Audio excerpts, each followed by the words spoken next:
जीवन में गोटे शिलापथर को दर्शन करेंगे जहाँ ना हूँ प्रेतशिला।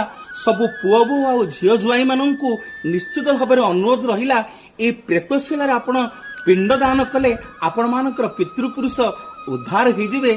जो गयासुर को भगवान देइथिले अभिशाप जे गयासुर तते जीए देखिबो से मुक्ति पाइजिबो। सतुक सत गयासुर को जीए देखुथिला मुक्ति पाई जाउथिला एवं गयासुर को भगवान कहिले आज ये तीर्थ है गया तीर्थ। ये तीर्थ रे जी पितृपुरुष को पितृपक्ष पितृ पिंडदान करिवो तांकर पितृपुरुष मुक्त हेबे। मोर माँ माने बापा माने गया निकट में 778 फुट उपरे एक विशालकाय शिलापथर पड़ी जान प्रेत शिला।